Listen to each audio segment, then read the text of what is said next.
Hello everyone and welcome to my third MKM draft. And again, I haven't drafted between the recorded videos, so this is genuinely my third one, which means I'm still not very familiar with the set. So please uh, allow me to make some. Uh, please allow me to be less than optimal, maybe this early in the set. Okay, let's see this rare. A case of the locked hothouse. You have to control 7 or more lands for this thing to really do much, and it's a 4 mana card. Okay, the effect is good, but I don't know if I want to play it. You pick it as a first pick. The outfitter, you wouldn't want to have the thinking cap and the magnifying glass to make it really good. I mean, am I supposed to take the shock again? Sorry, it's just the timer goes so fast, and I read the rare, and then suddenly there was not much time. But I was able to kind of scan the pack contents of the pack with my eyes. I liked there was the black and white, the disguise card, for example, the 2/1 of life linker. I like it, but maybe not so much that I would first pick it. And here I think after I took the shock, which is always gonna be a good card, no matter what. It's a 3 mana answer to disguised creature, and based on my 2 early drafts, disguised creatures are very common. So you get mana parity if you use a shock to get rid of one. Anyway, I'll take the galvanized. The long goodbye is of course a really decent removal spell, but since I took a red card as my first pick, I'm taking that because I don't think the higher rarity cards are better than the galvanize. And yes, this is my third draft and third time I may be playing red, but I mean, I think it was just the best pick to make there. So that's why I did it. I mean, the shock into galvanize. Because, I mean, at least based on how much I had time to think about my picks. Maybe I could get some better pick from the pack one if I had more time to think. But here I have 2 good red uncommons. There's the Scapegoat, which I think is a good card. First of all, 1/1 Hasty Menace is quite nice. And then you can, of course, suspect someone else at some point. But the Bolrock Clan Basher is what I'm more interested in. A really powerful thing to have a 3/2 double striking trample thing, and you basically, well, you can pay 6 mana for it, or you can just disguise it earlier, and then when you have access to 5 lands, you can then, of course, reveal it. Okay, well, I don't think there's any reason here to really get any other color cards. I do like the Tunnel Tipster, by the way. 2 mana 1/1 that can keep growing and also accelerates your plays. Hustle and Bustle.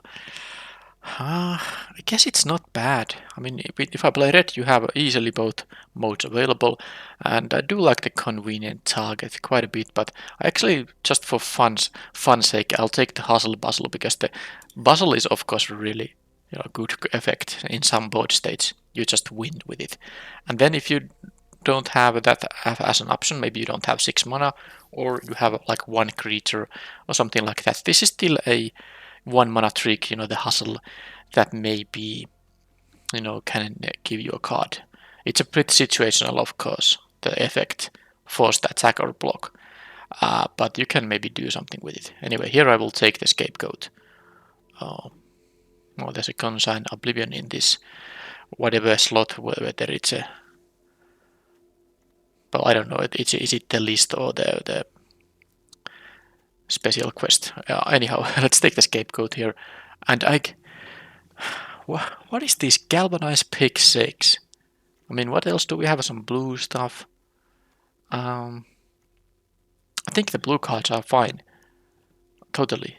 But I'm taking the galvanize, and hey, if I can, I will play mono red. That I know it's not a good one. It just destroys artifacts controlled by the opponent, and then if they had some artifacts, well, then you can. Yeah, it's not a good one. Escape Tunnel, though, I mean, it's actually playable even in mono red thanks to the um, evasive ability. There's a case of Gorgon's Kiss. I think the Snarling Gorehound could be good. And probably is good. But I'm taking the escape tunnel. Oh, okay. Basilica Stalker, Rot Farm, Multipede, Rope. Then some cards that are not necessarily double Ragi's Scoundrel, and it's actually by design. It's possible to get two of the same card in a pack, and that is not a mistake of any kind. That is what can happen in tabletop. So there was a message in the mailbox saying that it is actually meant to be able to be happening. All right, so here I took the Basilica Stalker because I think it's okay. I mean, I think it's quite decent. You can. Yeah, okay, I like it, but what I'm taking here, I don't think the Snoop is good. The Automaton Agency outfit. No, I'll just take the Fanatical Strength, which I think is the best card out of that bunch. Now there is a Shady Informant, Bystander, and then there is this thing. I don't like this for this deck at least. Forced. Well, I took the Fanatical Strength, although I do have the. Well, I took the Ambusher already. I mean, I picked it already. I think I'll take that one, but. You could, I guess, in this case, go red black or red green. I chose red green apparently. I'll take the person of interest. It's gonna be decent always. Yeah, I'll take the rage thing. Okay, so red green perhaps, but I have only two green cards, so it could be even the mono red if it's somehow very open. Wayne Ripper, 6/5 flying ward, sacrifice a creature, and whenever a creature dies, they lose 2 and like into. And of course, if you want to play the ward cost, you have to make a creature die, unless some effect is gonna make it, go to exile or something. It's triple black though. Is there any reason not to take it though? Because of course it's a huge flyer and a very nice triggered ability, whether it's gonna be targeted by ward or not. Chalk outline. Nice build around. I want to try to make a deck with this thing work at some point. But yeah, I'll take the Reaper here. I mean, I could have taken the red-black card over this, I think, over the Ambusher perhaps, yeah. And I would have an extra black card, but it's pretty easy now with the Wayne Reaper to just try to stay a red and black. So now this is pretty useless. Demand answers, not the worst. It doesn't add up. Creature card. It's actually quite good if I get to discard the Wayne Reaper somehow. Or maybe even the Clan Basher. I can try this. 5 mana reanimating effects are not that amazing usually. This is an instant, but note it enters the battlefield tapped. No, sorry, it doesn't enter tapped, but it is suspected, which means, of course, that it won't be able to block, so you can't surprise block someone, but you can still hold up mana until the opponent's end step, and then choose, then decide which creature is the best one to bring back. Dog Walker, definitely nice, but I think I like to have access to white mana to make that actually work. There's a Mythic Rare I could red off, but I don't think I'd do that. Now with the triple black card, I actually do think another escape tunnel is really, it makes sense to pick it because it's gonna be hard to get the triple black sometimes. You are not guaranteed to have at 6 mana 50% of certain kind. So I'll take the mana fixing lands here now that are pretty highly now. Okay, Guild Pact. I mean, Niv Mizzet Guild Pact. Well, maybe there is a day when I'm gonna draft some kind of a 5-color nonsense deck, but it's not going to be now. That said, this pack isn't very good.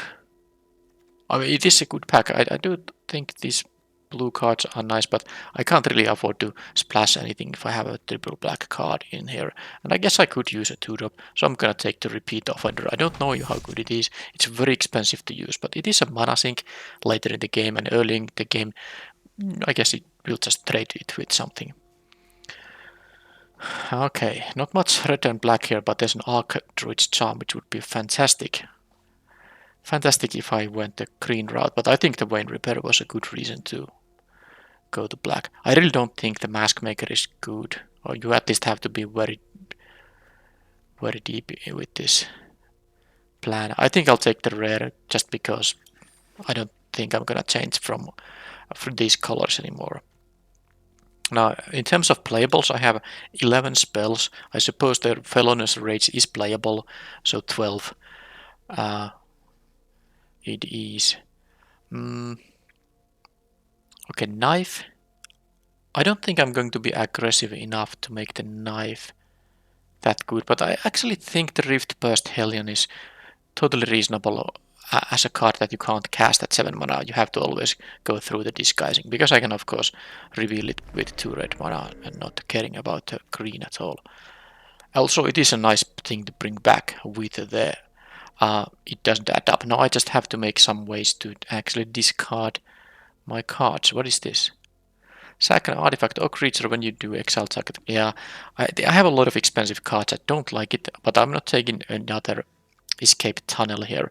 Out of these expensive cards options, I will take the eliminator. Basically, if you have a clue around, that's great, or some other artifact. I don't know how easy it's to generate some non-clue artifacts, but even if you have actual creatures, you play this 5 mana 3/3, and then your worst creature, if you don't have an artifact, eats their best creature. So that's a good one. I'm taking the bystander now over the 4-drop because I actually need some early plays here, and this can give me the clue for the where is it, eliminator here. But let's see, this is a 3-drop. Okay, I have no 3s. Can I actually even make a 3-drop slot in there? I'm not sure. Well, here I don't have much options. Well, there's 20 gems, but I'm gonna take a bystander here. Make sure I have enough playables. And I do want to have these 2-drops. I mean, I have basically 3 2/1s for 2, and then a couple of galvanizes, and of course the shock. About the scapegoat, I don't know if I like it, but I do like a demand answer. I was, believe it or not, but I was actually gonna say just before this pack came, that I want to have a demand answers, because that's a good way to discard a thing I can then bring back with the it doesn't add up. I think I would play another demand answers as well. Well, I'm not gonna use any of these. Well, I take the red card, but I have no intention of playing it. Maybe as a sideboard option, if for some reason 1/2 for 1 would be good. Like the opponent has a ton of X1s, I guess I can sideboard this in if they are also so aggressive that I feel like I need to have some extra defenses. Well, this pack, look at this. There's Aurelius Vindicator. Of course, pretty insane card. 4 mana 4/2 flying lifelink, ward 2, disguise options, and very nice disguise. The face up trigger. But there's also a lightning helix. I still think I don't know if I can actually splash for this. It's a very good card, but I have a couple of galvanizes. Maybe it is not that important. I'll take the surveil guy. I mean, if I could take the Parlor and the Lightning Helix, maybe I would take them both, but I of course can pick only one, so I take the Go Hound here. There's another Hustle Bustle, another repeat offender, and then this thing which I won't care about. I'm not playing more than one of these. I'm not even sure how good it is going to be here. I guess I have to take a repeat offender. I don't know if I even like that card so much.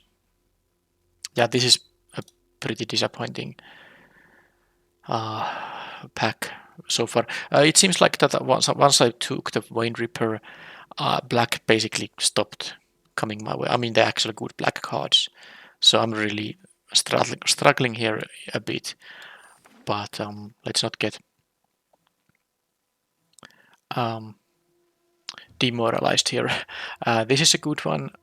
There's another eliminator, but there's a rare. Prowess, haste, disguise 6. Alright, well, I mean, it's a, if nothing else, it's a 2 mana 2/1 haste with prowess. Let's take that. I have a lot of these expensive cards anyway. And I have one suspicious detonation here already. What's this? Oh, this is the 4 mana removal spell. Ah, there's also this, which is good, especially in an aggressive deck. You can bypass the lose 3 life by going through the disguise because you don't. The creature won't enter the battlefield once you turn it face up. But I'm still taking the solo innovation. This is actually quite nice.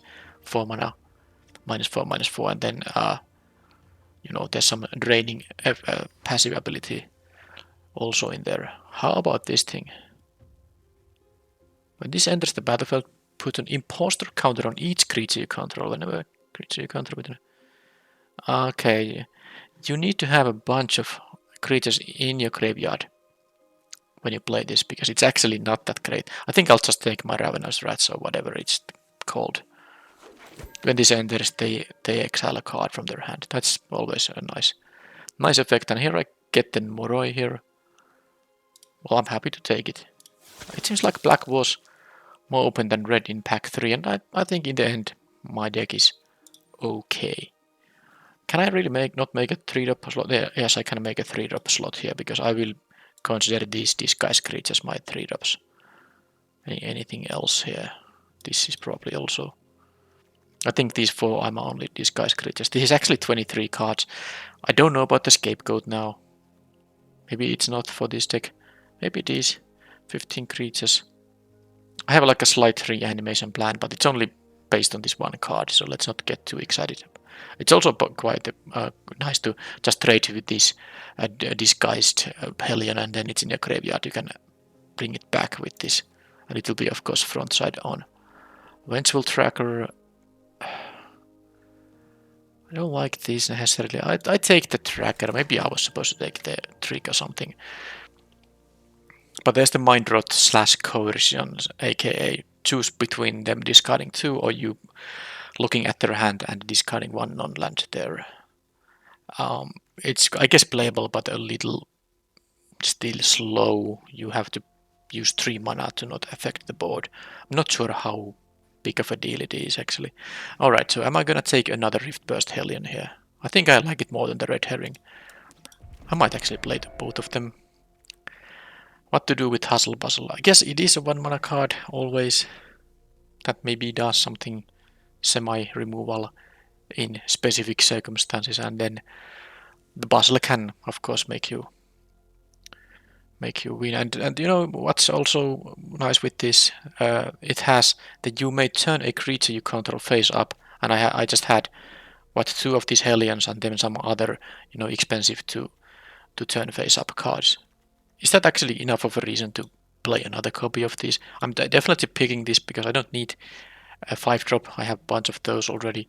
Maybe I will try this Hustle Bustle business. And I think I'm sure now about not playing the Scapegoat. I think I still will be playing the Snarling Gorehound because I like the Surveil stuff. This doesn't matter. I guess I can have the 5/5.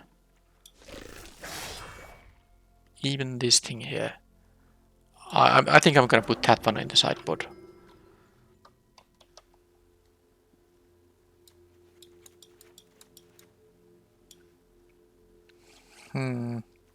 Alright.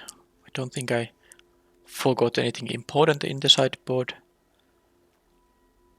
And I have 3 cuts because I will be playing, of course. I will definitely be playing 17 lands in here. So my 3-drops, let's see all the disguise. So this will, okay, this can also be disguised, I forgot it, but I think this will more often be played as a 2 mana card. But of course, if you top deck this later, it's a different story, because this will make you draw 3 cards when your hand is empty or has like one extra land you want weren't interested in. And the disguise, or the turning face up cost. I guess that is the actual disguise cost, so you can play it as a face down. Because I feel like it's disguising when you play it face down, because then you do the act of disguising it as something the opponent doesn't know about. But then the disguise cost is the one that makes it turn face up. Anyhow, that is not even going to be always 6 mana. My deck has, before I'm cutting anything, 10 instants or sorceries. So this can be quite cheap to turn face up. Could be like 3 mana, even 2 mana. And then you get 3 fresh cards. That is nice. But I will keep it for mana curve observation purposes. I'm gonna keep it as a 2-drop in here. And I will have this as a 3-drop. This can be a 4-drop when I don't care about the 3 life, or it just fits my curve better. This and this are often gonna be my 3-drops. So this is now 26 cards, and it's 17 creatures, 9 non-creatures. So do I wanna do the thing with the hustle bustle? Well, one thing is sure, I don't have a lot of ways to sacrifice artifacts. So I do feel the suspicious detonation is a little bit unnecessary. I have some number of removal spells here. Shock, couple of galvanizes for small to medium creature removal. There's a soul innervation which can hit a bit bigger creatures. And of course there is the Undercity Eliminator that can allow me to get rid of anything. And note that one important point, this doesn't say you may sacrifice another or an artifact or another creature. So this is always possible unless the opponent responds to the trigger by killing this. And then if you have no creature or artifact, then of course you can't do it. But assuming the opponent doesn't interact with the trigger, you can sacrifice the Eliminator itself. So, aka this is 5 mana sorcery speed, exile any creature, which is good. I mean, it's not great, but it is acceptable. Sometimes you play such a card in your deck just to have some removal. So I think the suspicious detonation, because I can't really combine this with sacrificing artifacts. I have some bystanders, but I might be cutting one of those two. I'm gonna cut that one.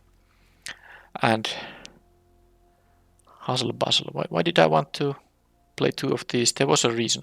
Yeah, because there's that you may turn a creature you control face up, and I have so many expensive 1, 2, 3, 4 very expensive disguise costs, which I very happily combine with the Bustle. I mean, I can easily combine with the Night Drinker too, just to even though it's kind of cheap at 2 black to turn face up, it's still going to improve. It's gonna make it in from a 2/2 ground creature into a 4/2 sky creature, and then that's still good value, of course. Now, okay, I will play double hustle bustle, but these are the kind of cards I can sideboard out if neither half seems to work in a specific matchup. Now, do I want to have a Rubble Belt Bracard? So it's a 5 mana 5/5, and you can keep it as such. But sometimes if you are the aggressor or maybe the opponent has like good double blocks available, you may turn this into a suspected creature, and they need to. I mean, if the opponent has good blocks but not good double blocks, then you can of course suspect this. I will play the Eliminator for sure. I think I put the hustles on this one drop slot, so that kind of shows that I don't have, in the end, that expensive stuff. 3 5 drops and 1 6 drop. But cutting the Bracard is something I'm considering here, because these things also are expensive to turn face up. So I could see not playing the Bracard in the main deck. And then I think one of these innocent bystanders can go. And now let's see the creature curve. And this now shows me 1, 2, 3, 4, 5, 6. 2 drop some cheap removal.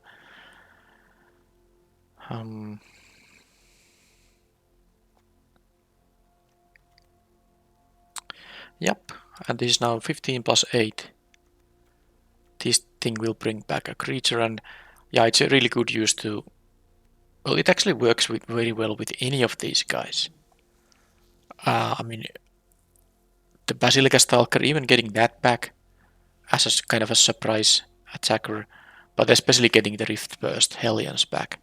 You play this on turn 3 or turn 4, and by your turn 5, or let's say when you have 5 mana available, this has traded, or you make it so that this trades, and then you get the 6/7 menace creature even. It can't block, of course, you will suspect it, so you have to be the aggressor to make this card really do the work, but you can be an aggressor with a 6 power menace creature easily, or this double striker. Anyway, this is, I think, nice enough. I will play this because I think the Surveil is enough valuable, and it is also one menace creature, so it's not that trivial always to block. It can get a few hits in. Alright, that's that. That is the main deck. I think I have a decent number of, various sideboarding options, but I do like this main deck the most. And it's only going to be, I won't have any forests, despite having the escape tunnels, which, you could use to get a forest, but it's much more important to get my double and triple casters done. So this is gonna require 15 basics, and it's of course going to be more black than red. So this is effectively 10 ways to get the swamp, 9 ways to get a mountain. And maybe in a late game top deck situation, I don't even need to crack this for a land. I can use it as an evasive effect. That is it with the lands. Let's see how the matches go.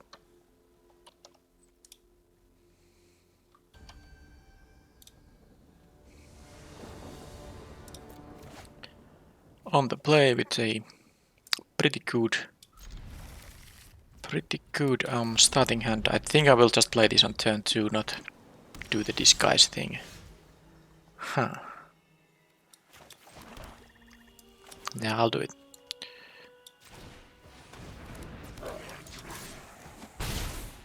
Yeah, the thing only, the discard hand draw 3 only works when you turn it face up. Now I could play the Hellion here.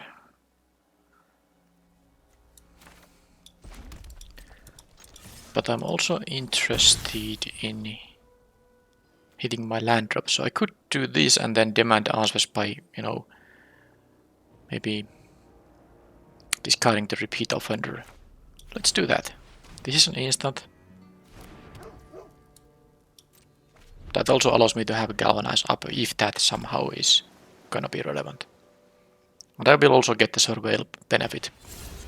They have a morph there. Well, not a morph, it is a disguise creature. And I will get rid of the repeat offender. I forgot the prowess. Oh, my bad. I missed some damage there. Anyhow. Yeah, I'm willing to just... This has menace, so if they trade with the Codebreaker, I don't mind at all. Sure. They had a Fairy Snoop. Well, that is a 1/4. Could be a little bit annoying. Now I will play this as a ward 1. Surveil. I don't even have double black, so I'm gonna just mill this thing. There's no way drawing that is gonna be good. I mean, it is a good card. I could just sack the Gorehound to make them lose whatever is their nastiest creature, but I also want to have my land drops. I have a game plan now around the Bustle winning me the game. If I get to do some board presence, the opponent is gonna have some instants. I think I'll just benefit from the Surveil first. Maybe they kill the Gorehound or something. Let's do this first. Make them exile something. I don't show the tracker yet.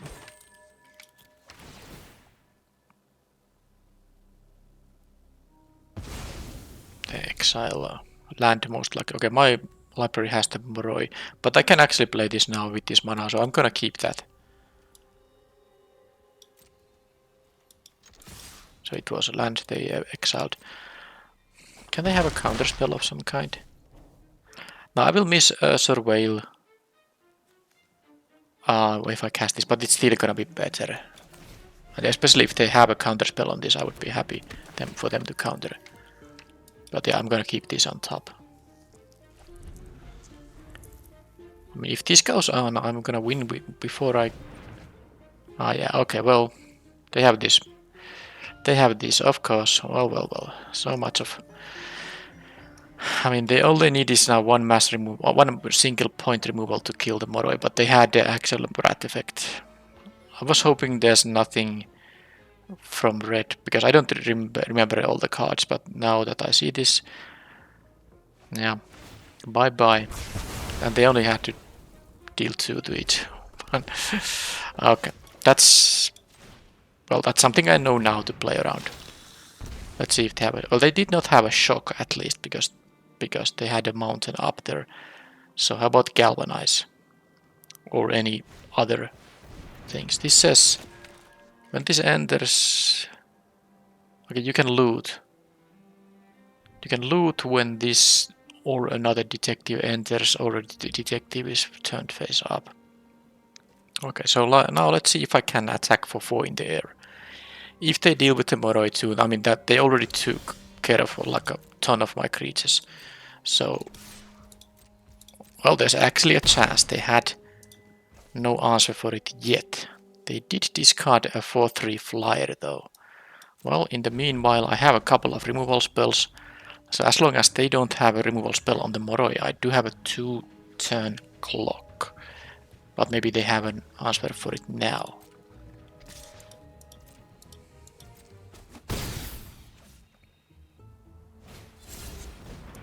That is a ward creature. I think I will get rid of it. Can it be anything nasty? I don't actually know. But I have the mana to kill it, so I'm gonna use my mana, you know, kind of efficiently here. And that could be the one that gives them a top there. Yeah, we'll see now. Because I think it's a blue-red. I mean, 2 hybrid blue-red to turn it face up. And then that gives them a jump lock, which is unfortunate. Because I would really want... Okay, that wasn't it. Actually, it was, but they chose to... What is this? They chose to not... They had a mountain and island. So they actually could have just had a 1/1 there. So they're holding something they want to keep there. Well, I mean, let's take the bystander here. So they rather held 2 mana up. But now they're at 4. They need to deal with the Moroi. That is a flyer. When it enters, investigate. But I have a removal spell for it. I mean, if they have nothing for the... I mean, I might just win now.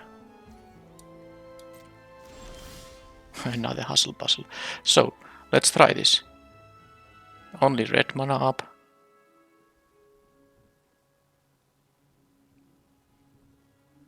By the way, I won't be having many cards leave my graveyard because I don't have any collect evidence. I guess I have the one reanimating spell. But now, let's go with this. Kill this. And just win the game. Okay. I am very happy they did not choose to take the 1/1. Thopteren. Okay, that still doesn't work. I can't check the battlefield. This thing attacked 3 times. And that was enough after they wrathed the board. Now, they have the wrath effect. Let's keep that in mind. Let's not overextend. Does that mean that I don't necessarily want to have all these cheap things? I think the bystander can go at least. And I'd rather just have the 5/5. I don't know if I need to have this removal spell. I don't think I do need it. Scapegoat is... Yeah. Felonious Rage. Probably not needed. I still like the Go Hound, so I'm gonna keep it. But I make that little change. I take a 2-drop and I add a 5-drop. Because it seems like it might be better for this matchup, but we'll see.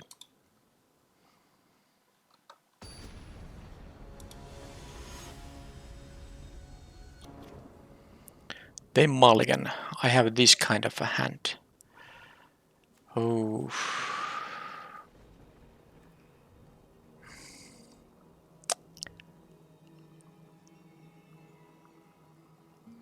Two castables. If I get the black one, I can do stuff with the repeat offender, and these are pretty good.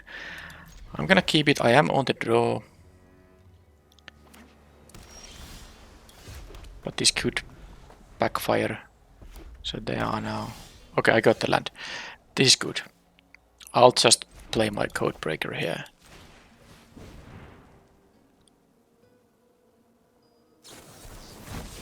Reasonable doubt counters that. Alright.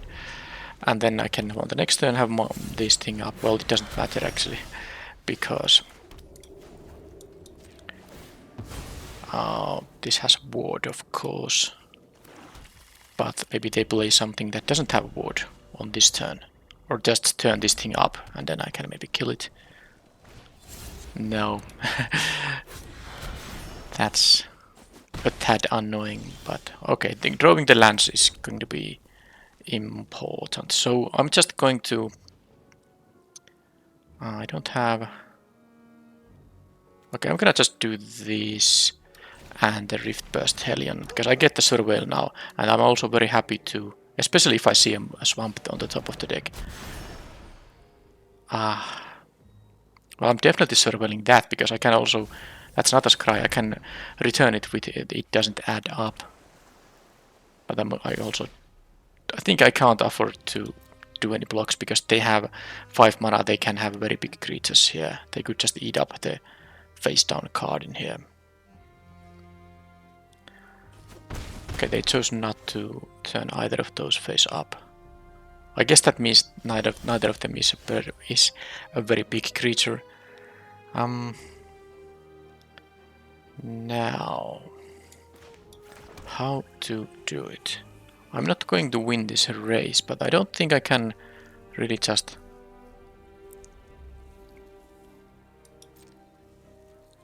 leave a blocker either, so I can't take the damage. And then I think I will use it doesn't add up, or galvanize if I would so choose. Repeat offender I could play, but then because these can't, I need... Yeah, I think it's better to have the it doesn't add up. Draw a card, investigate. Okay, so I guess I can now, if they are gonna draw a card with that thing, now it is a spot where I could use a galvanize here. Okay, they have a fairy snoop. Oh, that's a good one. I'm gonna let this happen first, and then I will kill the other one. They got a free card out of that, but let's get rid of this now. Yes, pay for that, and that one was Granite Witness. Okay. So if I draw a land, I can make this huge 6/7. I'm only taking one. It doesn't do anything anymore. It did get them an extra card. Okay, now they have a bunch of those. Sure. Okay, I got the land here, so this is easy now. I'll just attack here, and if they double block, then I will turn it face. Okay, they actually chose that, which is very much fine for me. I hope they don't have a Bustle, because they could actually attack for 9 in the air.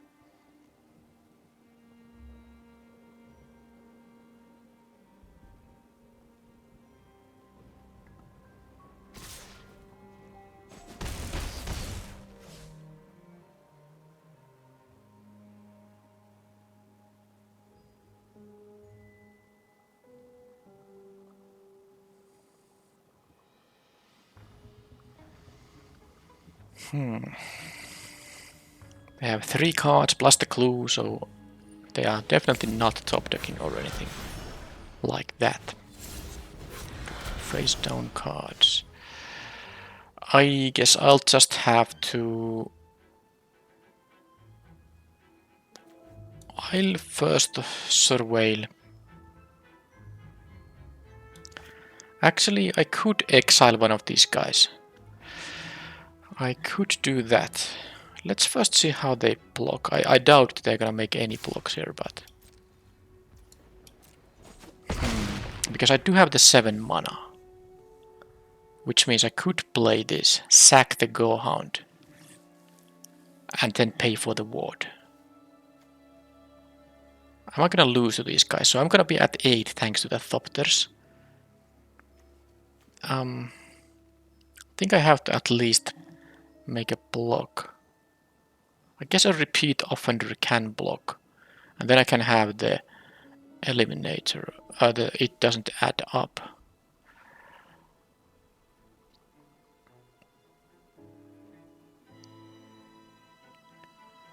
Or I could be doing it safer.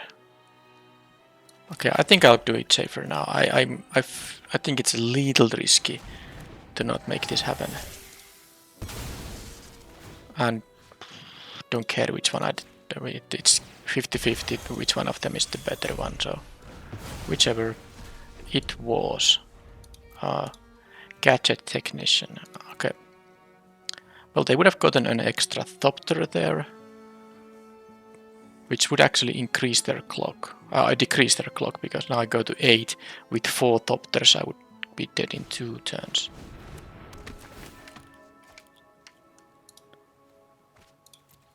So now they have 1 card and 1 clue left.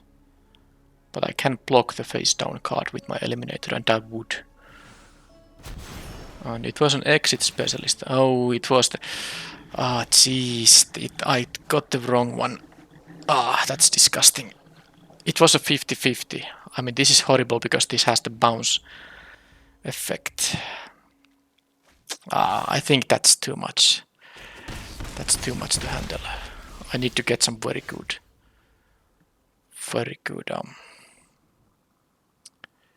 I mean, I don't think there is anything. Maybe with an... with a Bustle I might win, but I'll be dead very soon, of course. So if I do get a Bustle, I should do this. Yeah, if this was an untapped land, I could actually combine it with the... It doesn't add up, but I suppose I can still play this on the repeat offender. And this. And I think I will leave all of these guys too.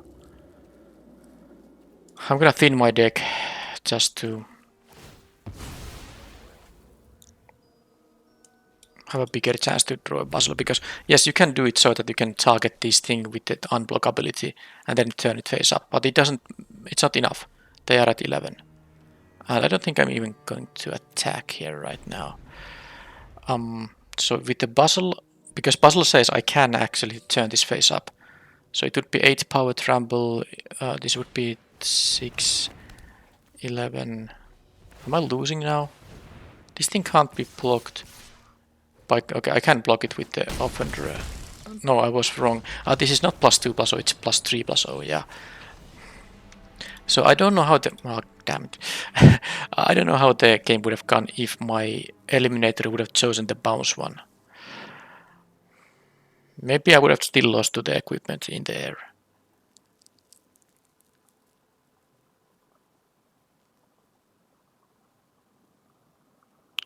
But now...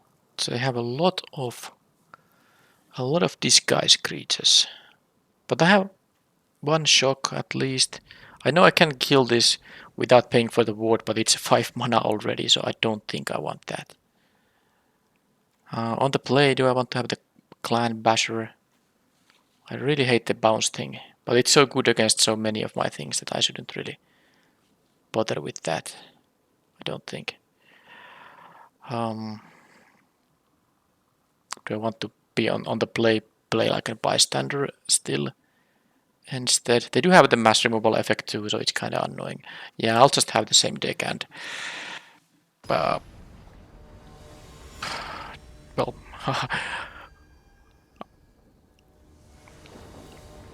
I guess I'll just hope that I will have a good start. This is good enough.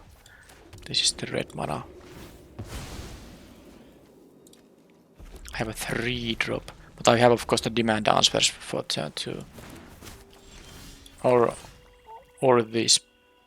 I'm almost tempted to actually use the disguise there, but I'm not sure if that makes sense. It does not make sense. Let's have the hasty guy here.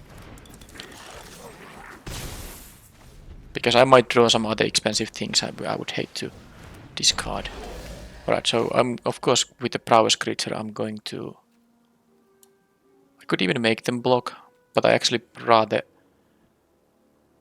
This is detective, right? Okay, that's actually annoying.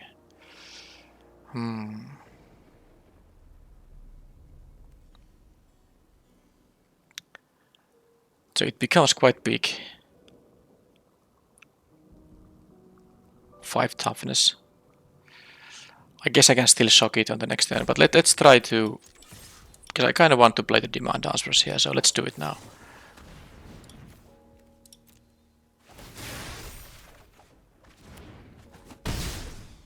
And then there's a shock. Yeah, they can equip it, it will be quite large. But if they want to get a rummage going on, they would have to attack with it. Alright, there's that. Investigate. Yeah, I guess I'll just shock that thing, but do I want to... Well, let's let them first do all that, of course.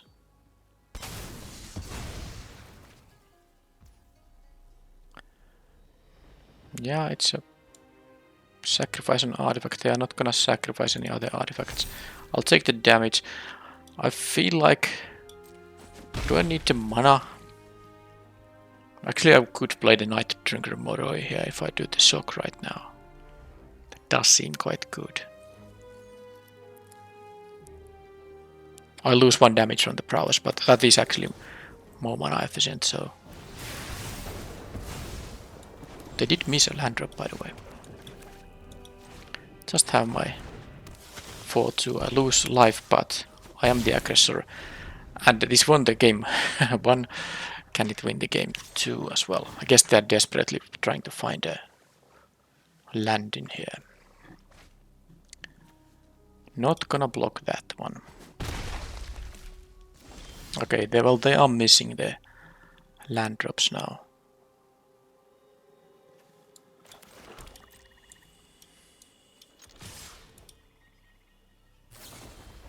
They can bounce that. Well, they do get a surveil there. But they take 2 damage, and now what I can do is... I'll actually play the Offender and the Hellion.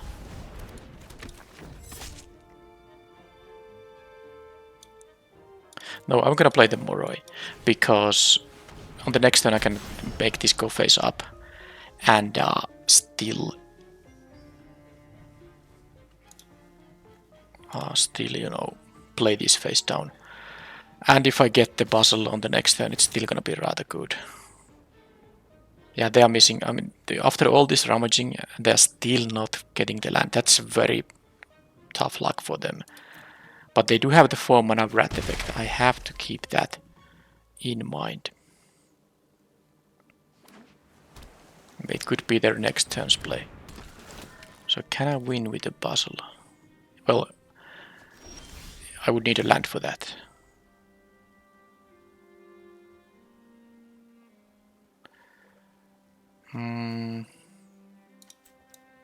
Turn this thing face up. Give this guy menace. Because I really don't want to...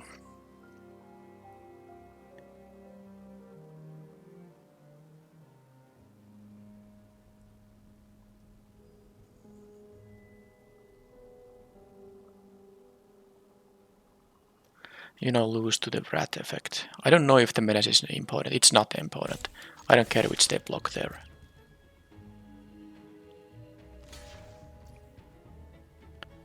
So...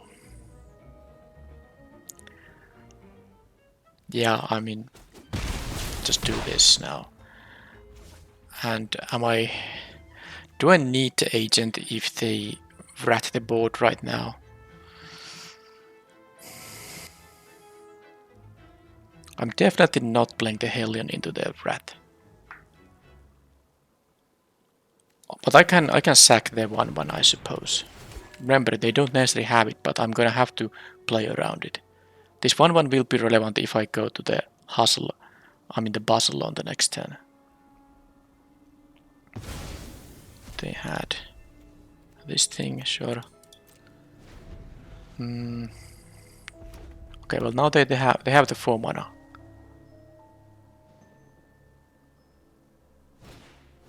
Okay, just a gadget technician. That is very good news for me because now I will win with an untapped land. I would win. That's not it.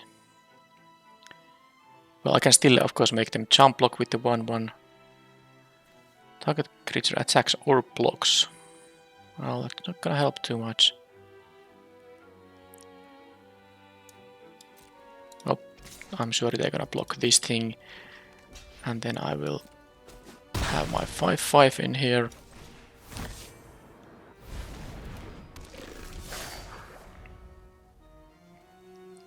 I have only one escape tunnel in the deck, so all other lands will enter untapped. They discarded one of the counter spells, did they?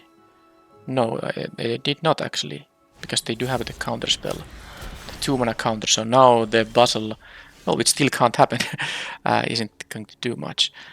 I don't think there's a reason to.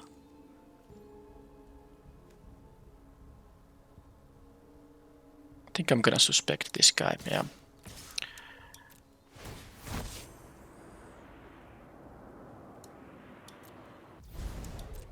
So they do need to double block that. Now they have an exit specialist, but they of course choose to do that instead. Sure. But they have to double block this guy and they will lose 2 creatures now.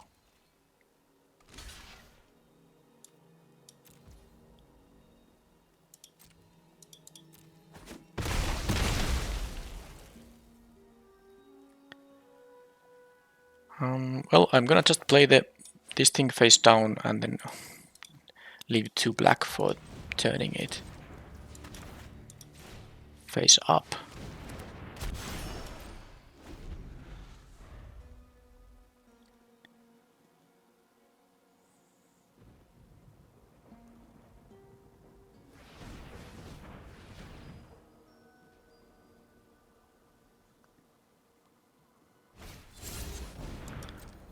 Okay, 2 blue here. How many of these they have? Okay, they can equip that thing. They left blue on purpose. That can mean a few different things. It can be the 1/4, I think. So are they gonna rummage here? Yep. So of course now.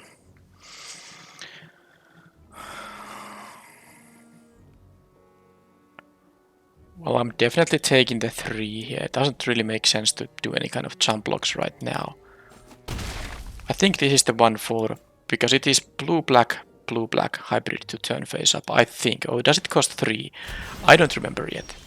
But now that I have this here, I'm going to go for it. I'm just gonna go for it. Yeah.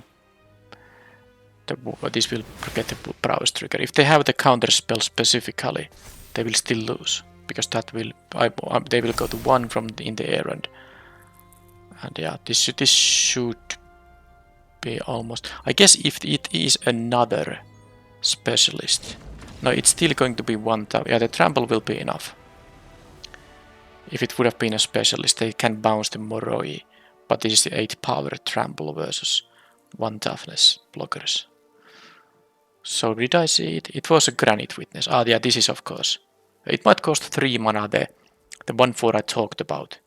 So it actually was quite relevant that I drew now the land, because this would have traded with the Moroi. Okay.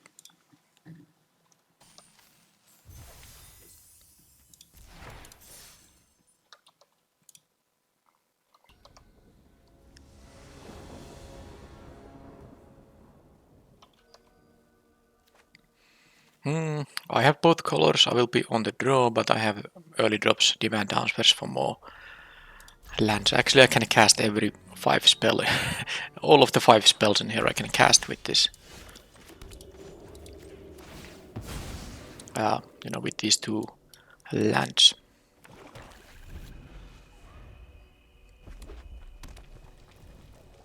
Black, red. Let's start with the 2-2 before playing the Codebreaker or anything. I might want to disguise this. Face down card. Well, I think I'm going to wait. Maybe I was supposed to play the... Okay, well, I'm happy to make any trade with their 3-drop. They had a concealed weapon. Let's just... I'm gonna still play this. I could want to get some land drops with the demand answers, but you don't know yet what do I want to discard. Now I know what I want to discard.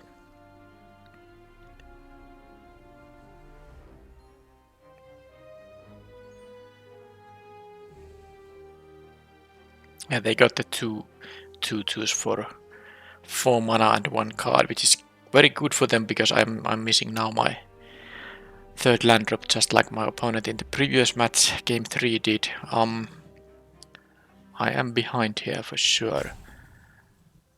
I'm thinking about the Codebreaker and attacking with both. Maybe they would make a block in that case and it would be like an even situation. I'm gonna go for that. I still try to be the aggressor. This can't block because it's suspected, but they can trade with the Codebreaker. I don't think the repeat offender is gonna be problematic for them because I don't really have 3 mana to sink into it. But they might not block if they have a better idea to how to finish the game.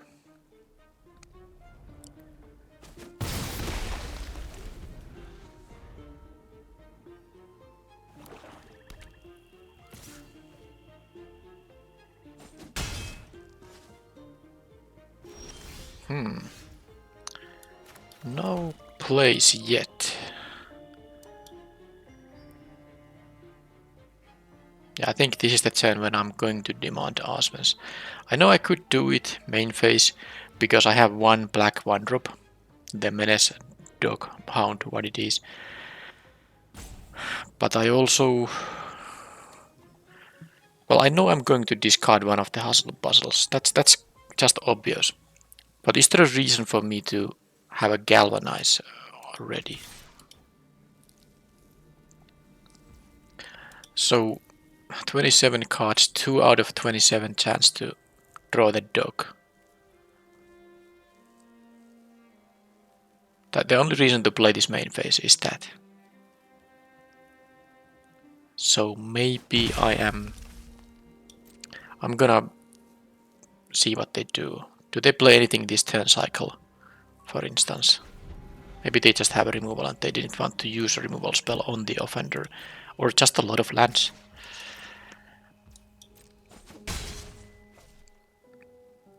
Six mana, bomb time. Okay, repeat offender, not the greatest bomb, but it's actually pretty decent still with all the mana. This can actually be used. It's not a sorcery speed activation, so they didn't have to do that. But yeah, let's demand some answers. I don't need the hustle. Number 2 here. And no lands. Okay, now I got the land. So I think the offender has to go. But when does it have to go? And I can use the agent, but maybe not on the next turn. I'm gonna play my own offender number 2 here. And I'm gonna use the Galvanize. They can only put 2 counters to it. So the Galvanize will kill it even if they sink all of their mana to it.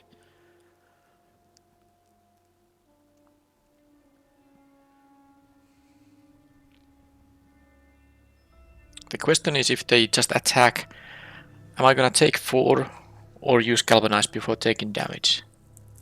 That's a good question, because they might play something post-combat, but I don't think at 6 mana they're gonna play necessarily a thing that dies to Galvanize. Even if it's just a disguise creature, it won't be killable with this thing. But let's see first how they deal with their own repeat offender. They are not interested in pumping it at all. I think I'm gonna use the Galvanize on it because I still have the Soul Innovation and the Eliminator to deal with some other things. There's no reason to take 2 extra damage here. I guess they might have a pump spell, but well, then they have a pump spell. And I take extra damage. I still trade, 1 for 1.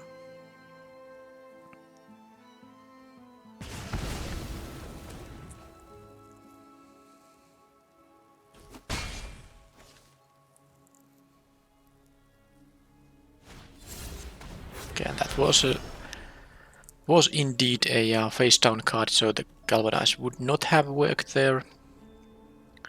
I think it's time to use the agent now that they still have a card in their hand. The optimal case is, of course, when they have only 1 card left.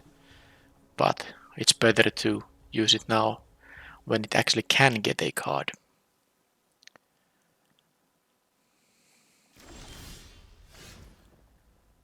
Okay, well, I'm willing to offer a trade. I don't think at 4 mana there, unless it's like a rare or something.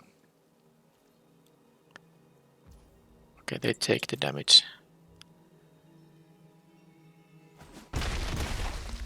And I will have my agent in here. That actually is something that is very nice to eat with the Eliminator as well.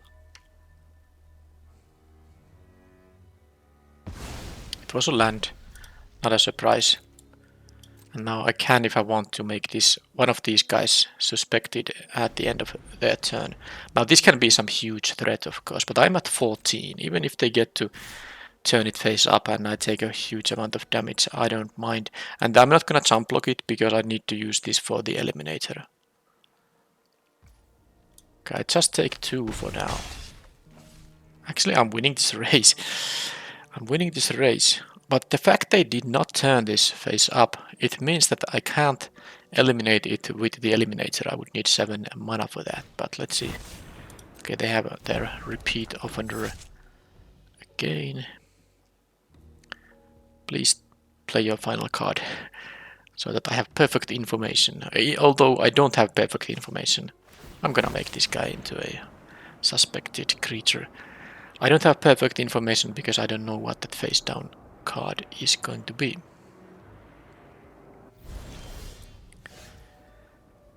I'm 1 mana away from the Bustle again.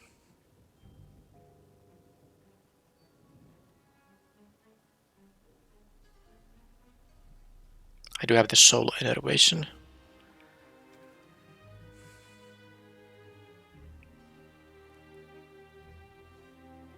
Well, I guess I'm going to use the Eliminator this turn. I don't need any other blockers. Hopefully I won't regret this. If they block the offender here, I don't actually mind at all. The one that is not suspected. That is totally fine for me.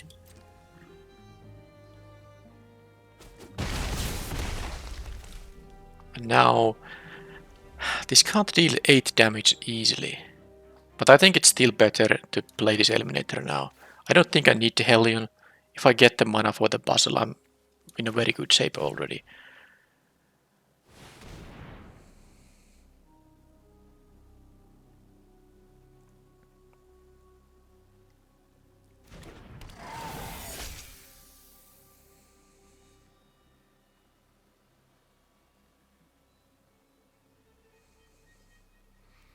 Okay, do they want to respond somehow?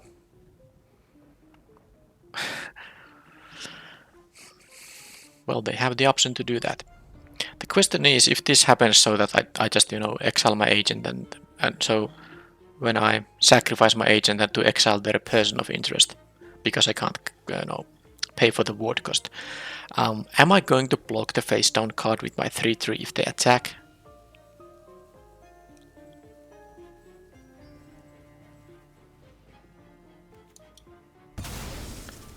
That is a good question. I feel like it's not going to be worth it. Mostly because I have this Bustle win coming up. If they turn it face up, and it's going to, you know, deal me a number of damage, but not 10 damage. Unless it's some crazy rare. But I don't think any common or uncommon can do that alone.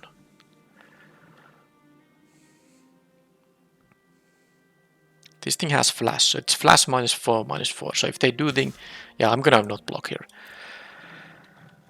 If I take 10, I guess it could be the double striker, and then with the combat trick, it's gonna be 10 damage. Oh, I didn't get the land, but I did get the shock, so I'm actually having here a lethal attack if they don't have removal on my guys.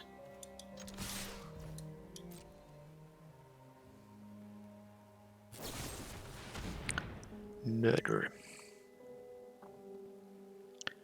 That thing is murdered now. I think it's time to shock that guy.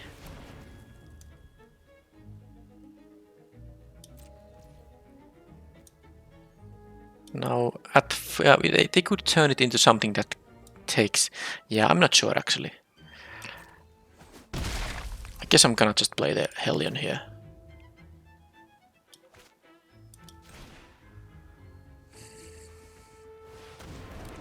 Yeah, because it could have more than 2 toughness. I don't know every card. That is the problem. I think I can take this deal.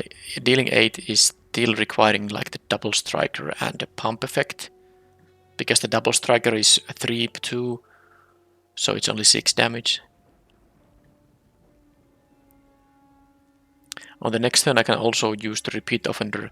I can pump it once, so it will deal 3. Because now it will get counters because it's already suspected. And then the shock will finish off the opponent.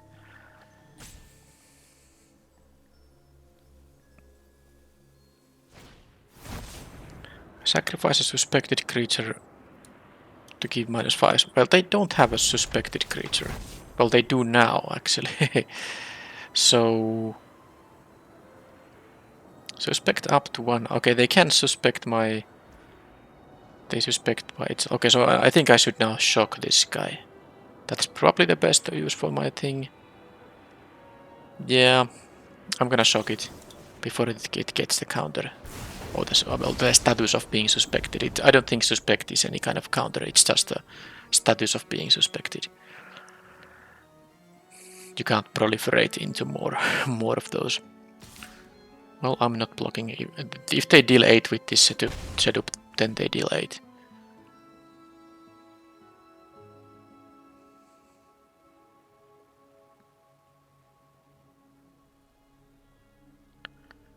It is kind of... They have actually used a lot of time. I have 25 minutes left, they have 21. This is the game 1, but I suppose 10 minutes per game is still okay. But they are using quite a bit of time. That means... I mean, that kind of has to mean that this creature... they can either... they have a spell in their hand, and they can either turn this face up or they cast a spell. Because why would they think about this so much otherwise? I would say it's pretty trivial if they have a land in hand or if they can cast both or activate this. Well, it's not an activated ability, but it's a... Oh, is it a game action or what's the the accurate term for it? Now, if they have another murder, I don't have a win here. Because this, if I turn this face up, they can murder this. And if I don't turn it face up, they can still murder this even through the ward. Yeah. So is it safer to leave mana up for the soul enervation? I know I can just keep this to counter as well, but the same thing applies if they have interaction. If they do have interaction, it's bad.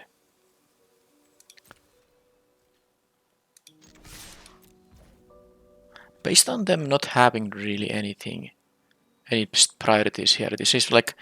Feels like cheating, but they are not having anything to do. I mean, I think I'm just gonna go for it then. It does seem like they have anything. Doesn't seem like they have anything. Yeah, this is cheating. Well, it's not actually cheating, but this is where Magic Arena can give you information you are not supposed to have. Because, well, forget to give about that, I can't get there. As you saw when I clicked through the priorities, I immediately got the priority back to myself, which means the opponent doesn't have any action available. So it was safe for me to do the Hellion thing.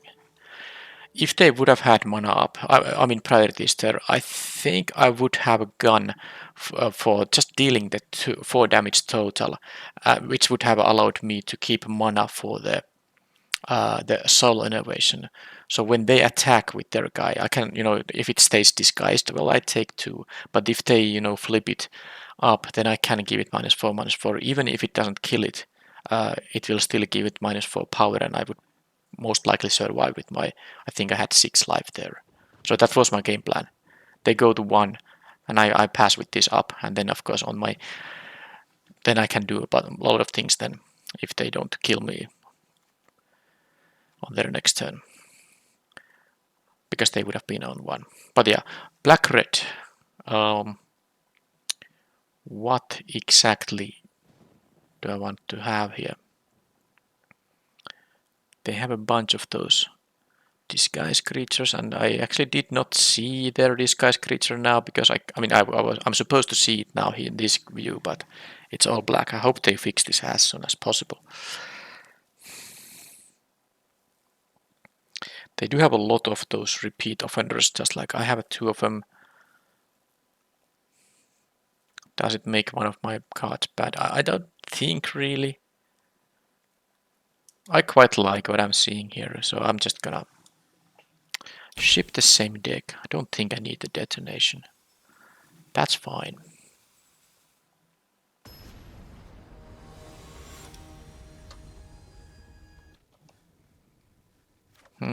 Well, that's an easy hand to keep, and I also forgot I have this thing in my deck because I have not drawn it earlier. I have even it doesn't add up, so if I for somehow could, draw my... What is the discard a card to draw 2? That would be pretty sweet. Okay, they go and kill this. It's actually understandable. Here, I don't think if I have a double red, but I'm just gonna fetch... I might need all these untapped lands, so I'm actually going to just fetch a land right away. And I'm gonna get a swamp to make sure the Vein Reaper is there. I have only 1 red card in the hand, so hopefully this doesn't come back and bite me. None of these things have disguise, but I could draw one of my disguise things, and I want to have an untapped 3rd mana land, and I want to have an untapped 4th land, and so on. Well, definitely I have enough of swamps now. So I can play the person of interest. Do they have their own Moroi? Yeah, missing the play on... Oh, there is the demand answers. But it's not that great right now, necessarily. Yeah, I'm gonna play this because on the next turn I can play the Eliminator, exile one of these things, and get rid of the Moroi. And I think I'm just gonna block the face down card.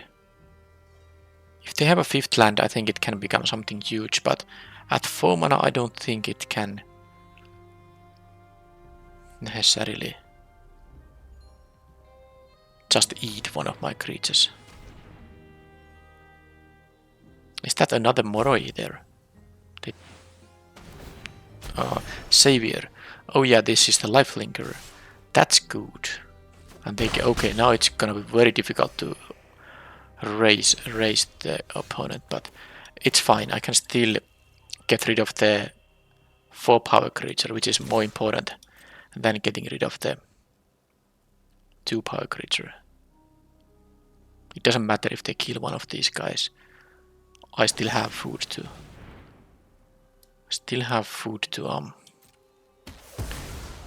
get rid of the Moroi.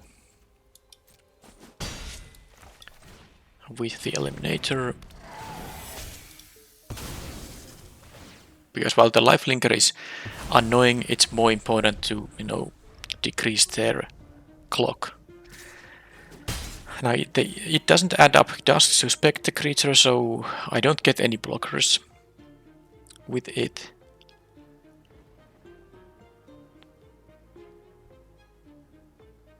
But if I can hardcast this, then of course it will work. Can't hardcast it this turn yet. Vengeful Tracker.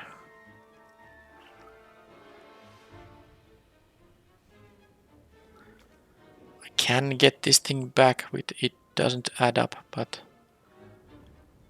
I'm not sure if that's what I want to do.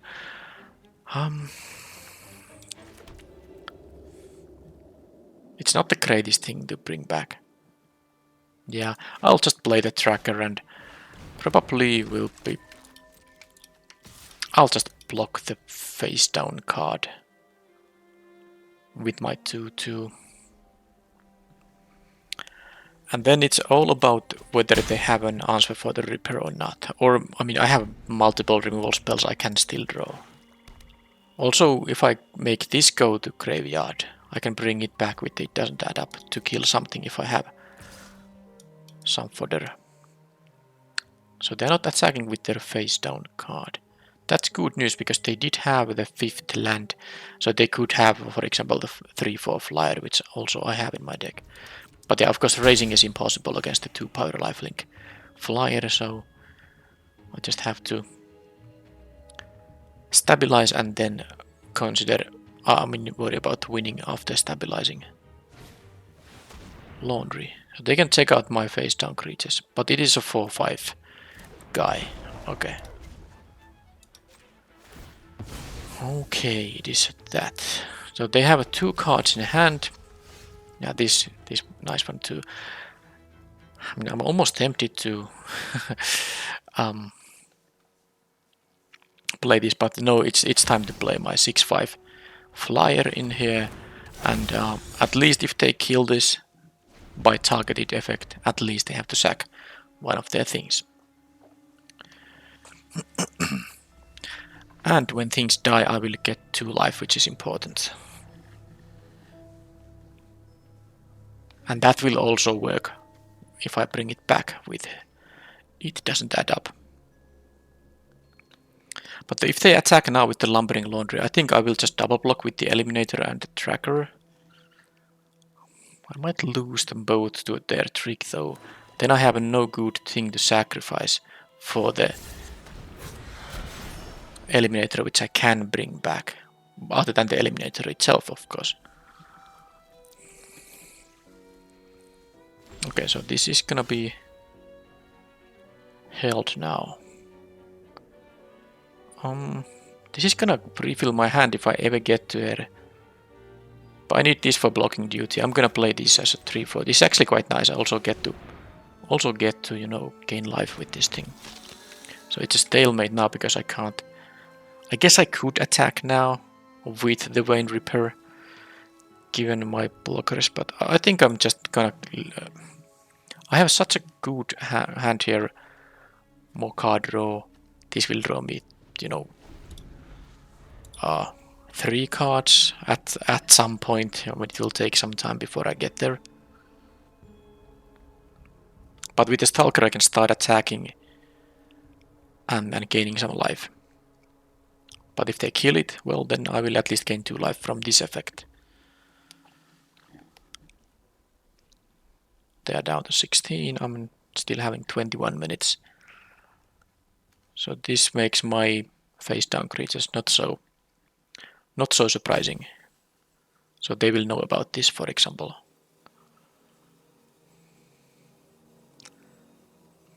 Well, they are thinking again. They have these things. I don't know what they will be.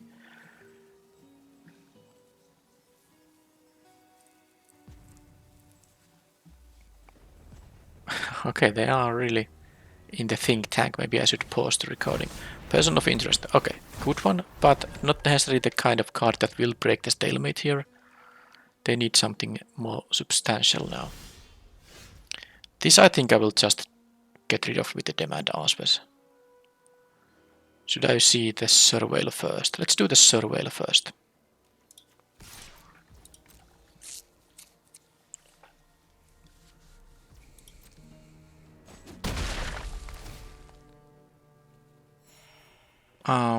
That's not what I need here either.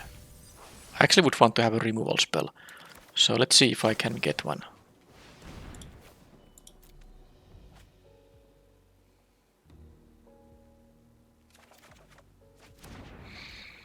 Well, hello. That's quite the combination. But they will know about this thing. But they don't know about the Bustle, which can also be used to turn this face up. So is this going to be like close to victory? Because I can just say that this is a 6-7. If nothing from my side dies, which is, you know, well, something will die from my side now. So they will have the life-linking attacker now.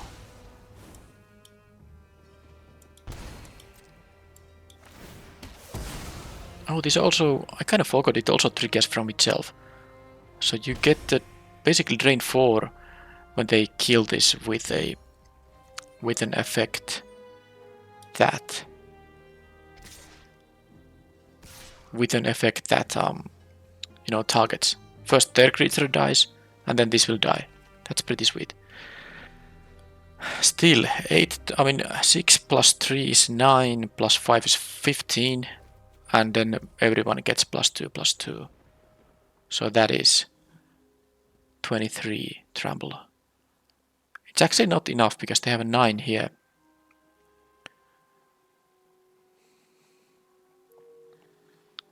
So am I going to just... I'm going to stem the bleeding here. I'm gonna make the double block here. If they, you know, kill the tracker, I'm fine with that. If they have a trick, I guess I'm fine with that too.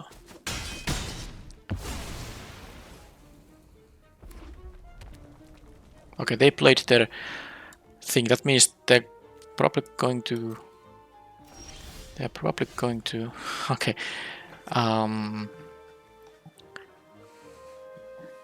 You know, to start turning these things face up.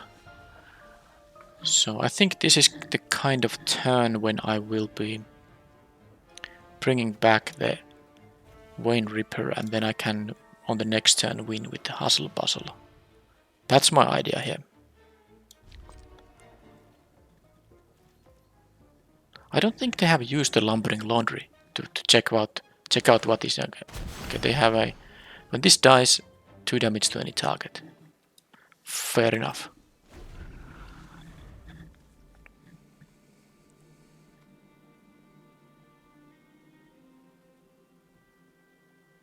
And it's all any target, so also works against me.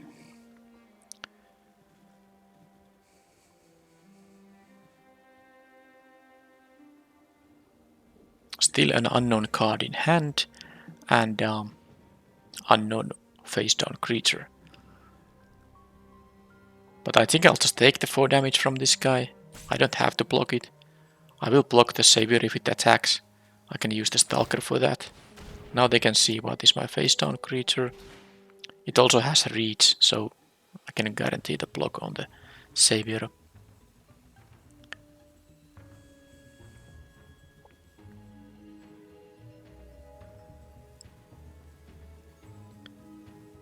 So if I get this thing back, that's 6, that's 12, plus that's 18 plus 4 creatures, so each get +2/+2, that's 8 more, that's 26 trample damage is coming.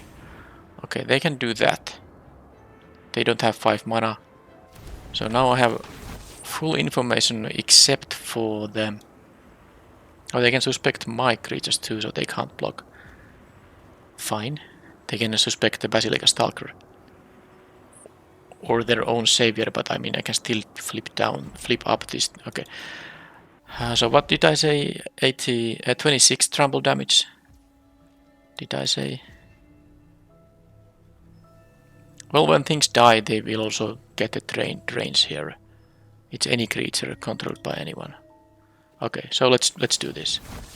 It doesn't add up when the Vein Ripper does its thing, and then I will have my Bustle, and I don't even think I need to do any math in here. This should be so easily, I mean, winning that.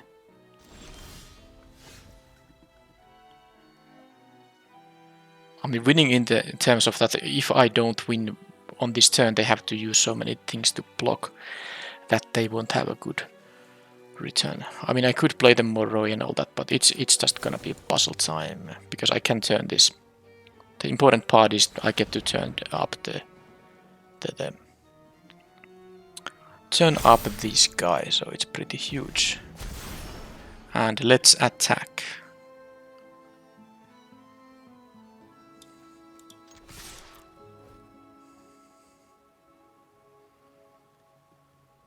Any creature that dies means 2 more life loss for them. They can't just take this. This is 26. If they block with this, it's effectively 24 because they will be gaining life. But it's still 7. Well, this has 1 toughness, 6 more toughness, at least 7 more toughness. Yeah, I think they have to block with the Lumbering Laundry at least. And yeah, if this time, and this will die if it blocks, so it's 2. Yeah, I think if I would do the math, it's probably 100% lethal. When they have only 3 mana left for this thing to turn face up, I don't think it can be anything too significant. Yeah, the Vein Repair's triggered ability is so sick, but it's a mythic rare, so yeah, mythic rares can be pretty darn good. Yeah. So what was this? It was the green. This at least won't turn into black when it's a post-match screen. So it was the Racky Scoundrel. When this turns face up, indestructible on target creature. Well, it is 6 mana to turn face up. Okay. Okay. Well, Vein Reaper, that was brought back with this thing. And the Bustle. A lot of my heavy hitting cards was actually needed here.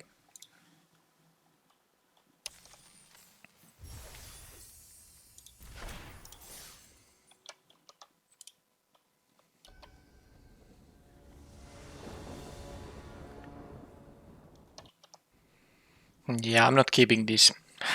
Hand has 5 lands and 1 card that doesn't really do anything without presence of creatures. So this is going to be a mulligan. And this is a keep, and I don't think... Yeah, I'd rather have 2 swamps than mountains, because I have the triple black card in the deck. And some double black cards too, so I'm gonna ditch a mountain here. Now I wonder if I'm supposed to...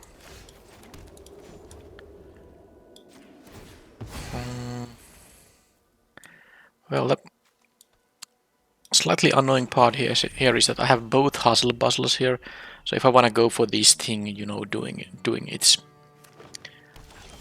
turning face up thing, well, I drew this at least, so I don't have to decide it yet. I might have to discard these. Maybe I can use the Hustles to some good value. Not sure. It would require something like... Well, I don't know how good value it could be.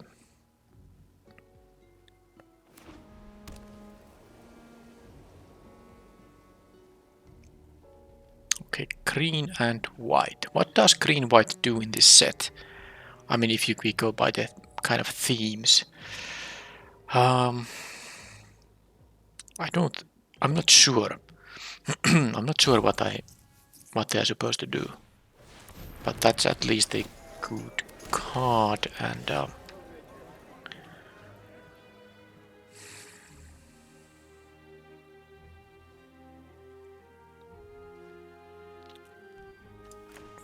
well, I feel like I'm gonna want to do this draw 3 thing here. I'll just use the bystander to block the 2/2, and I just hope that some kind of hustle. I can actually use this hustle to make this attack, but I mean, and I could do it in the beginning of combat, because this activation only works as a sorcery, so I can do it in the beginning of combat. Okay, I don't... like that too much. Well, I mean, based on this, what's going on here, I actually am going to just turn this thing face up without paying for it. Because what I can do is I can use one bustle here to do it. Then I will have to discard the remaining cards, of course, but maybe it's not a big deal. They exiled Neighborhood Guardian. That's a good one, but they chose to exile it. So I can force one of their guys to block. But there's just not really... Because this can't attack. It's not even worth using the card there. I will take some damage from the eavesdropper. They can sack the clue. It's also a detective, by the way. Yes, it is. So... take the damage there. They can make it into a 4-4 by sacking the clue, so I'm not going to do any blocks here. I know I could, jump block with the bystander and then get a clue and then even crack it end of turn, but I don't think that's quite necessary. Well, this is a good one to turn face up with the hustle.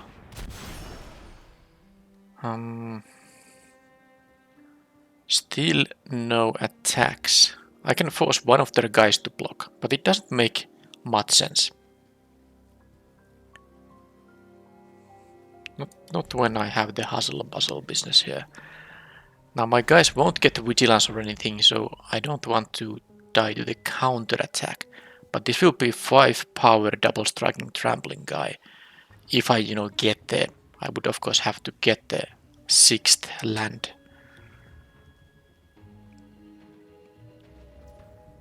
I do have to make some kind of blocks here. I mean, if they attack with the face down. If they attack only with this thing, I don't care about it. But I think if they attack with the face down card, I would just block with the innocent bystander in that case. Now I really hope to draw a land that is untapped. I have one of my tunnels in here, but one in the deck still. So this is a 4-mana 4-4 when they don't use the disguise option. Yeah, that's a pretty good disguise option, by the way, but yeah, it's a big 4-4 there. But can I draw an untapped land? No, I cannot. That is annoying because I think this was a good turn to do it, because I'm not quite losing to the counter attack. And I would leave some blockers. For example, I wouldn't attack with this agent because it only would be a 3-3 and they could eat it with the radical. So this would be doing some blocking duty. But no such luck, which means I just have to disguise this, and sadly I'm in some kind of a trouble here now. Because my 3-mana 2-2 isn't as good as a 4-mana 4-4. That is a problem. So, yeah, taking 7 damage means my Bustle will not do much anymore. I know I could have just, manually broken this disguise, not play this other guy at all. It would have been an upper, a thing to consider. But yeah, how to do this actually? If I take this damage, I'm at way too low life total. This is not gonna be a 20 damage kind of an effect. With the double striker, it's close there, but so let's see. That's 10. If no removal on my guys, that's 10 with double strike. Assuming I get an untapped land, which I might not get. 10, 14, 18, 21, 25 trample. They have currently, yeah, they have 3 toughness. If they add 3 more toughness, that's not gonna be lethal. So what I choose to do here, I'm just gonna do this block in here, and I guess kind of would want to trade with the 2-2, but I suppose I'm not gonna do that. I do this block mostly to you know, get the treasure. No, the clue token. I can draw a card with it, so at least I can get my sixth land perhaps this way, but it's probably not going to be enough. Because I'm facing too much damage on the counter swing. Yeah, I needed to do something different there, I think. Because you can't turn every creature face up. That would be, of course, insane if you could turn every creature face up as a side effect of this Bustle. Well, they have another neighborhood currently, but they have a pretty darn good deck, by the way. Yeah, the problem is I don't get Vigilance, which means that... Well, there it is now, but it's a little bit too... None of these have, of course, Vigilance or anything.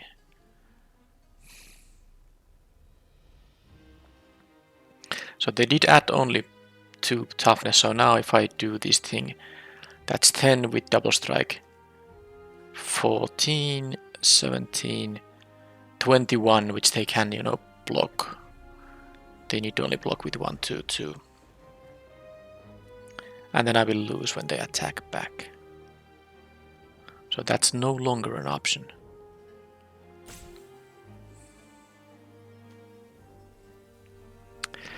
I do think I'm not going to get a win here. Now I don't have to attack with everything, but it's such a waste to not attack with everything. But I guess this is my best option. I'm gonna do this, turn face up the double striker. Or maybe the flyer I can get life point.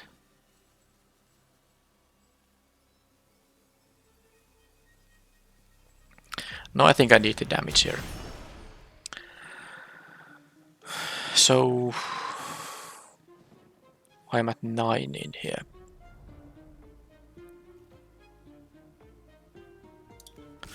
I think I can only attack with this guy, and then if they exile an attacking creature now, which is a card in this format, I think I can concede right away.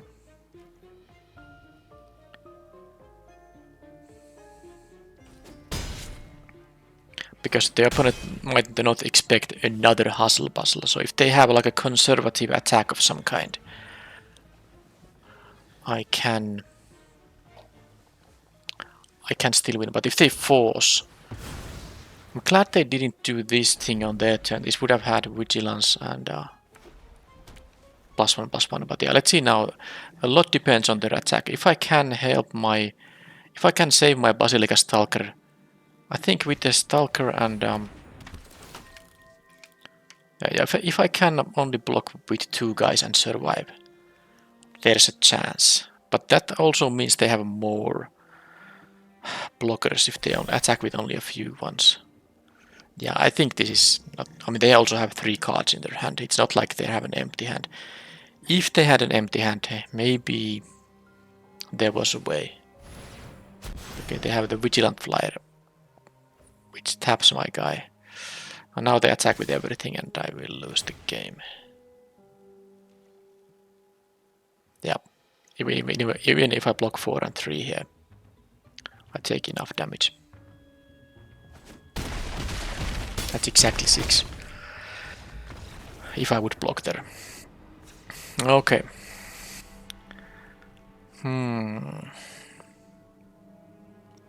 I feel like I need the +2/+0 against the stuff I saw from there. So I'm gonna play that. Is this gonna be good?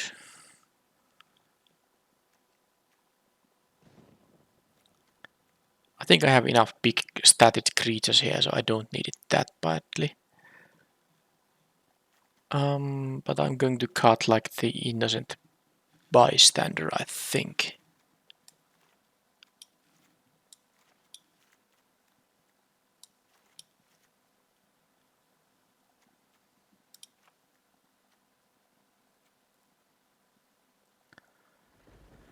Yeah, I still play the agent here. I think it's okay.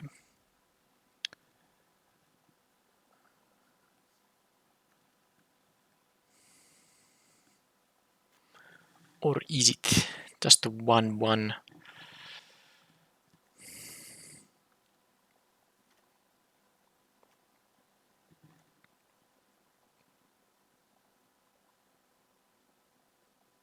Okay, I get the 2-1.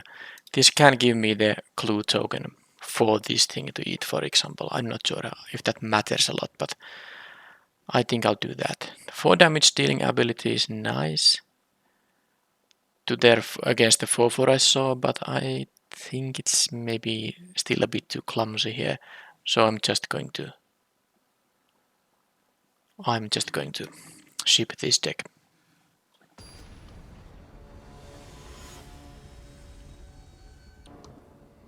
Play first. Hand is good. I can play 2-drop, 3-drop. I have the Vein Reaper. I can use Demand Answers to get to the mana for this thing.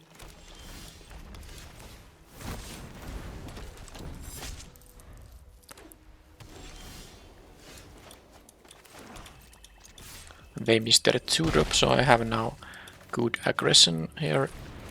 Coming up, I can use the Galvanize. Even if they have a disguise creature, I can use Galvanize to kill it. And I think I will just straight up do it. It's the best use for my mana this turn. I have my 3rd swamp here, so I wouldn't want to even discard it to the Demand Answers. Next turn, what I can do with the untapped swamp, I can turn this thing face up.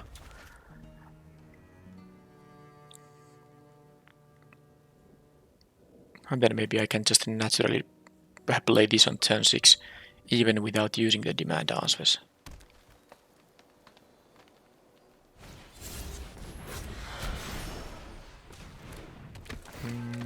Okay. That's a little annoying now. They can block the repeat offender with just the Maverick. I'm not going to let them do that. I of course could make this have suspect this, so they could have to double block and I could trade with this guy, but that would mean I can't turn this thing face up. And I think I'll just rather do that. So they have a Sorwell 2 in the stack. They don't keep this thing. Alright. The rates is okay.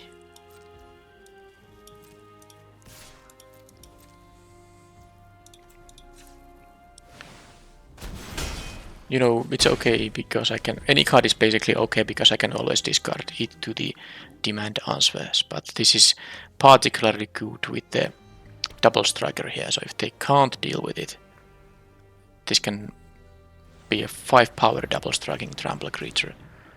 4 mana, what does that mean? This means that they have a buried in the garden. Fair enough. So now I hope that they... I would have hoped to draw a land.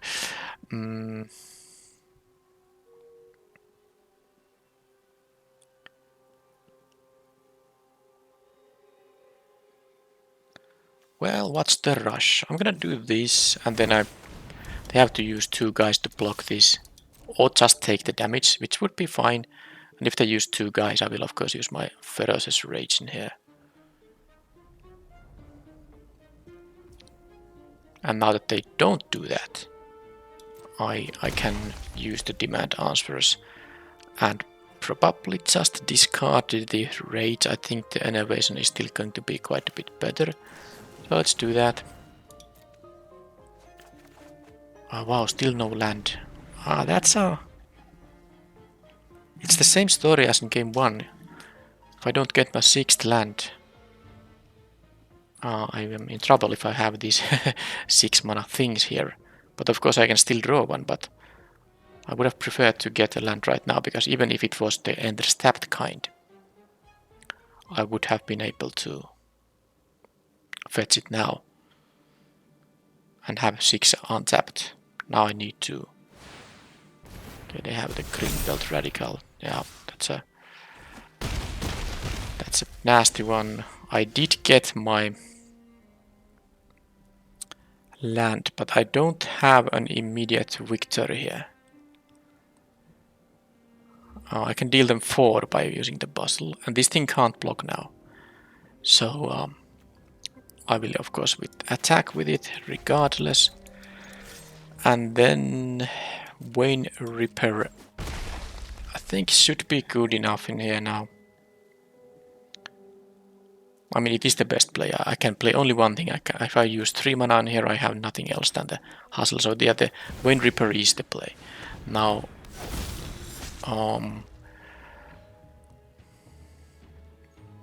if they attack with everything, I of course have to block something. But the problem is, if they have a pump spell, I will just lose.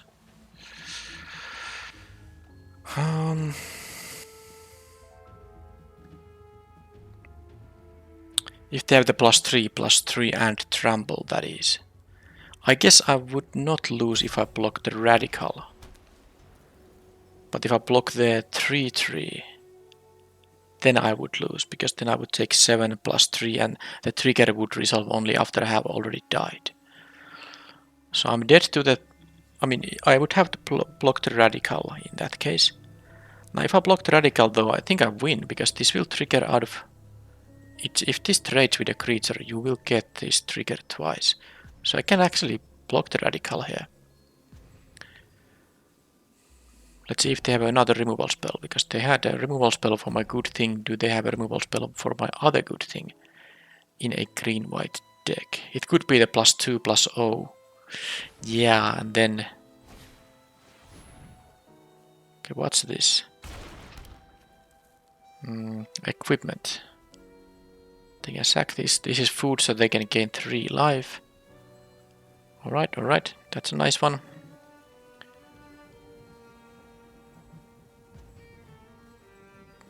If they had the +2/+0 and bite, that would actually just straight up win.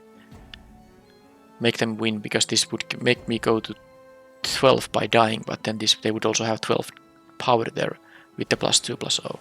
Another buried in the garden. You know, my opponent has a pretty darn good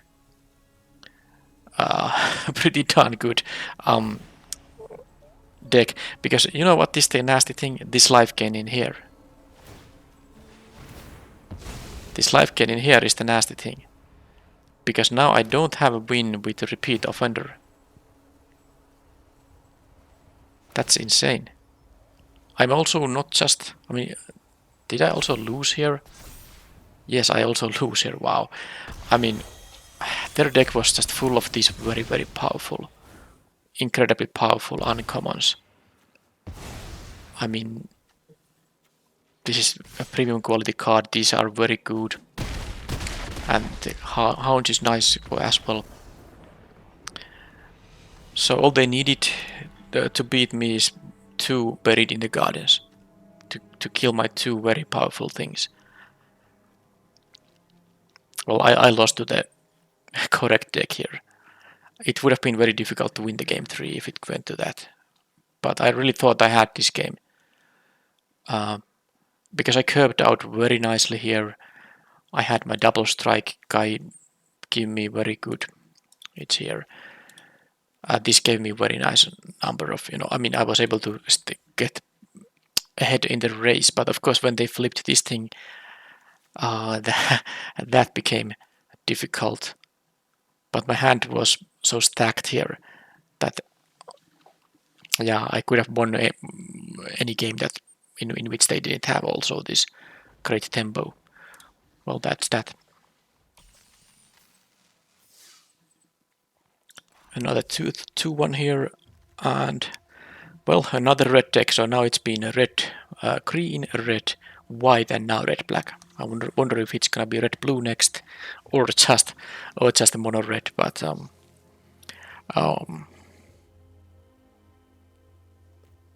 this deck maybe didn't care about the repeat offenders that much.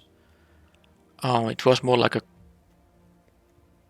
the game plan was more about these expensive things, the mythic rare of course, and then these disguise things, and with the hustle being able to, get the disguise things.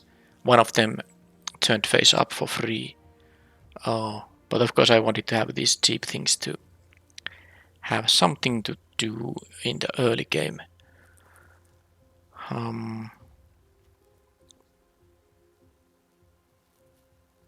I think I drew this card always so early that basically doing the disguise thing wasn't on the table really. But this could be really good top deck. And you always like to have top 2-drop top decks later in the game that still are very relevant. And this is exactly that. It's very good early in the game and very good late in the game. Yep. I like the deck, but it's just the green-white opponent. That deck was most likely better than mine, so I lost that match 2-0. No many questions about there. But it is time to wrap things up here and see you in the next draft. Thank you for watching and bye bye.